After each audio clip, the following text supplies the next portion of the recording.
95. Kaya yung college ko, 4 diretso. May 4th year, may 3rd year, may 2nd year, may 1st year.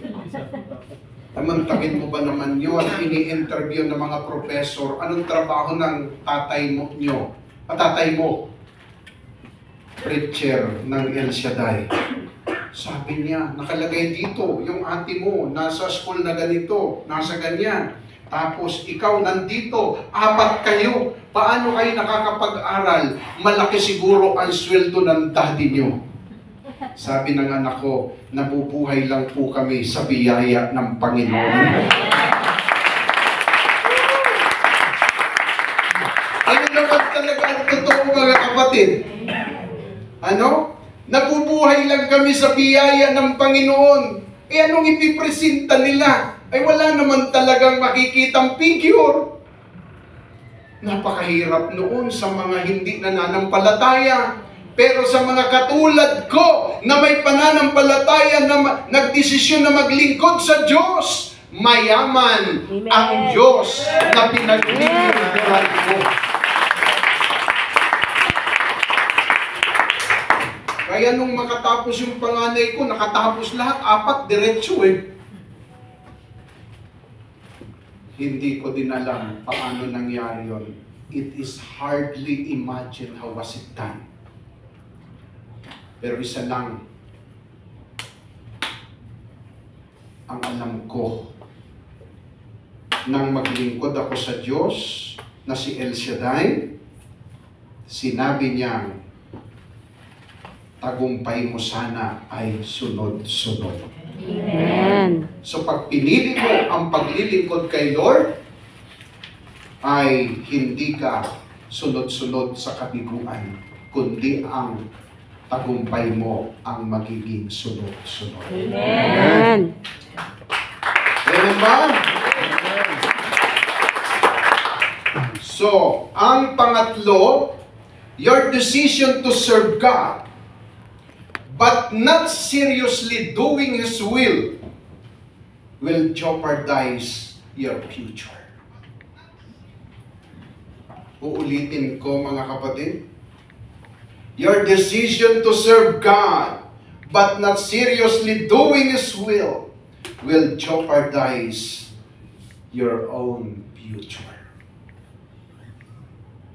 Ang desisyon mo na mapaglingkuran ng Diyos, ngunit hindi mo seryosong ginagawa ang kanyang kalooban, ay magdadala sa kinabukasan mo sa palag ng alanganin.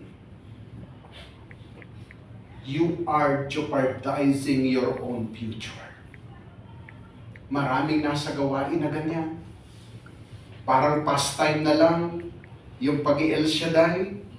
Parang pastime na lang, pero hindi na out of love ang kanilang ginagawa. Hindi na seryoso.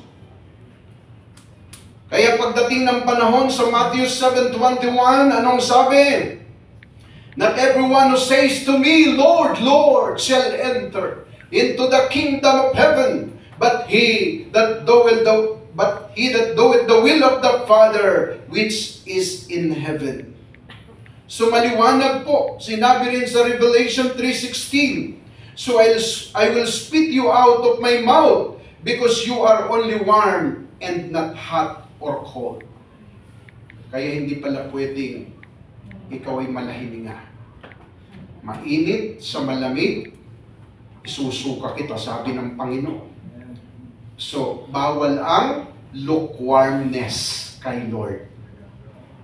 Tanungin mo katabi mo, lukewarm ka na ba? Anong sagot? Medyo. Ano?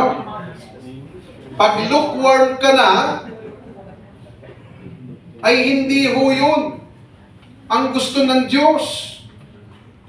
Do not jeopardize your own future by joining this ministry and not seriously doing His will. Merong isang kwento, may isang Muslim at isang Katoliko. Sabi ng Katoliko sa Muslim, sumama ka sa simbahan namin. E di, pag sumama ko sa simbahan nyo, sumama ka rin sa simbahan namin. Nagkasundo silang dalawa. Kaya yung Muslim, sumama sa Katoliko. Tapos, nung papasok na ng simbahan, eh bawal talaga naman sa Muslim yung pumasok na may sapatos. Eh di ngayon, tinanggal niya yung sapatos niya.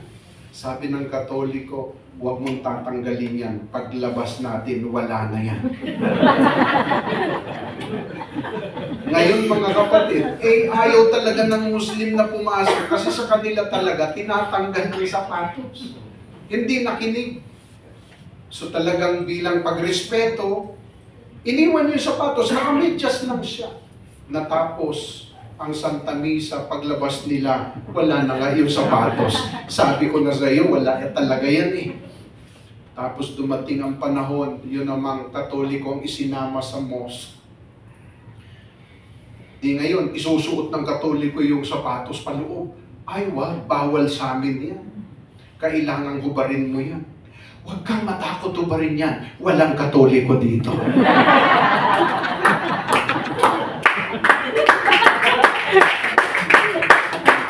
Nakakaawa naman mga kapatid.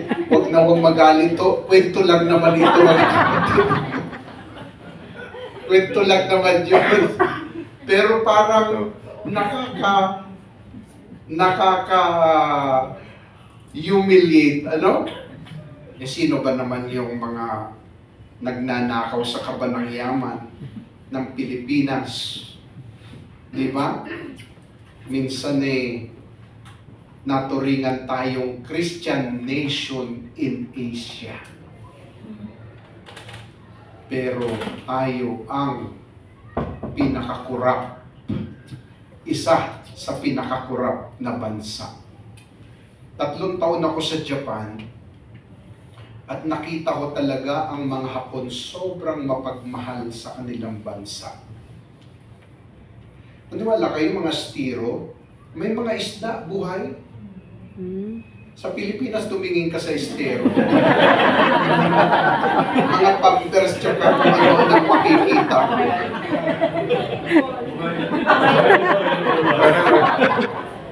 Ang makikita mo doon, hindi isda, tubol eh. Naman tayo eh. Di ba? Kaya, malulungkot ka na lang mga kapatid eh. Doon, pag traffic, sumusunod talaga. Sa Pilipinas, pag traffic, naku, betting the red light yan mga kapatid, lalo pagka merong koneksyon. Ay naku, ewan lang ano. Hindi naman lahat, pero nagda-drive kasi ako eh. Kaya may mga nawi-witness akong gano'n. Kaya siguro ay talagang wake-up call ito na bilang Pilipino, walang ibang magmamahal sa ating bansa kundi ang Pilipino. Amen. Ang problema, ang kaaway ng Pilipinas, Pilipino. Yun ang malaking problema, mga kapatid. So, paano mangyayari yan na magbabago pa ba? Natural. Walang mahirap at imposible kay Yahweh El Shaddai. Decision lang yan. Kapag nagdesisyon tayo at tinayuan natin ang ating decision, hindi ma-jeopardize maging ang ating bansa. Hindi ma-jeopardize maging ang ating kinabukasan. Sa halip, tayo ay hindi hahayaan ng Diyos sa kabiguan, sa katustaan, sa kahirapan. Tayo ay Kanyang ibibless at ipapakita sa lahat ng mga bansa, mapalad ang bansang si Yahweh ang kanilang Panginoon. Amen. Amen po ba? Amen. Kaya, the choice is ours. The choice is yours. Kung gusto mong gumanda ang iyong buhay, the choice is yours. Kung gusto mong magtagumpay, the choice is yours.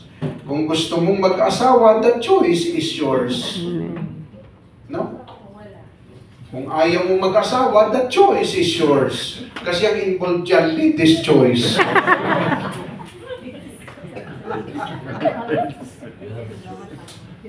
So yun mga kapatid. Kaya, laging may choices tayo, may prerogative tayo.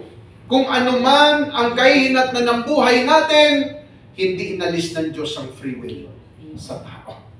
Yan ay nilagay ng Diyos para ma-exercise mo ang freedom at free will mo. Kaya sa Genesis, makakain mo ang lahat sa halaman na ito. Huwag mo lang kakainin ang bunga ng puno na ito. Pag kinain mo ito, ikaw ay mamamatay. Nandun ang freedom. Nandun ang free will. Kaya ang sabi ng Deuteronomy chapter 28, kung susunod lamang kayo kay Yahweh, pagpapalain niya kayo sa lahat ng bagay.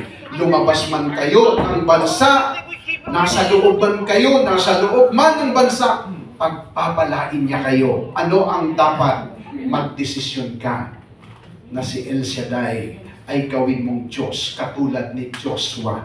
As for me and my house, we will serve the Lord. Tumayo tayo sa ating nation.